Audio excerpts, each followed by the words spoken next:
মানুষ ঠিক ততক্ষণ অবধি ভালো থাকতে পারে যতক্ষণ তার নিজের অনুভূতি নিয়ন্ত্রণ করার ক্ষমতা অন্য কারোর হাতে না যায়। কি বলা যায়, কতটা বলা যায়, কাকে বলা যায়, লোকজন মোটে বুঝতে চাইছে না। দেখছি আজকাল সেটা উল্টো দিকের লোকটা। শুনবে কিনা, মানবে কিনা, সেটা ভাবার তো প্রয়োজন আছে নাকি?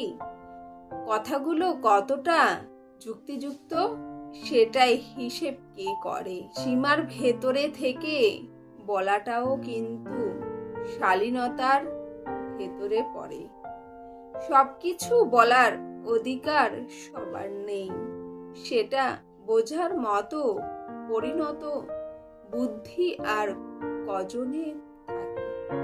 অতি সরলতা কিংবা অসহায়তা প্রকাশ কখনো কখনো নিজের সম্মানের বড় ধরনের আঘাত হানতে পারে। আপনি যত নিজেকে সস্তা হিসেবের মানুষের সামনে উপস্থাপন করবেন, মানুষ তত আপনাকে নিয়ে উপহাস করতে থাকবে। মাত্র নিজের প্রয়োজনে যারা মানুষের আবেগ, বিশ্বাস এবং ভালোবাসাকে ব্যবহার করে, তারা ভয়ঙ্কর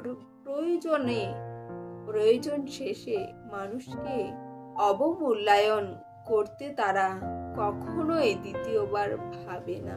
কাছের মানুষটি সে নয় যে সবসময় আপনার কাছেই থাকবে, বরং কাছের মানুষটি সে যে আপনার থেকে দূরে থাকলেও আপনাকে কখনো একা থাকতে দেয় না।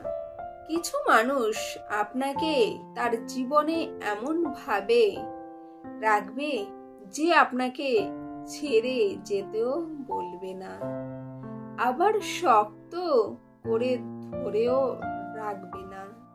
সে আপনাকে বোঝাতে চাইবে থাকতে হলে নিজে থেকেই যাও, আর চলে যেতে চাইলে নির্দ্বিধায় চলে যাও। আমি তোমাকে আগলে রাখছি না, আবার ছেড়ে যেতেও বলছি না। কিন্তু আপনি যখন বাধ্য হয়ে সেই মানুষটাকে ছেড়ে চলে আসবেন, তখন সেই মানুষটা আপনাকে বেঈমান, প্রতারক বলে গালি দেবে, বলবে ও আসলে একটা হৃদয়হীনা মিথ্যেবাদী। কিন্তু সত্যিটা কি জানেন? আপনি কখনোই সেই মানুষটার জীবনে খুব প্রয়োজনীয় কেউ ছিলেন না। আপনি শুধুমাত্র তার জীবনে একটা অপশন হয়েছিলেন। যখন তার আপনাকে প্রয়োজন হয়েছে, কাছে টেনে নিয়েছে, আবার যখন প্রয়োজন ফুরিয়ে গেছে, ছুঁড়ে ফেলে দিয়েছে। সে আপনাকে পাশে রেখেছে তার ইচ্ছে মতো। যখন তার ইচ্ছে হয়েছে, তখন সে আপনাকে পাশে রেখেছে। কিন্তু আপনার যখন তাকে পাশে পেতে ইচ্ছে হয়েছে, তখনই সে আপনাকে ছুঁড়ে ফেলে দিয়েছে। কারণ সে কখনোই আপনার পাশে থাকতে চায়নি, শুধুমাত্র কিছু সময়ের জন্য আপনাকে তার পাশে রাখতে চেয়েছে, সেটা শুধুমাত্র তার প্রয়োজনে।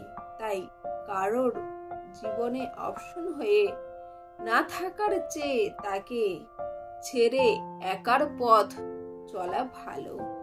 তাহলে হয়তো কারোর কাছে কোনো আশা থাকে না, আবার নিরাশার ভয়টাও থাকে না।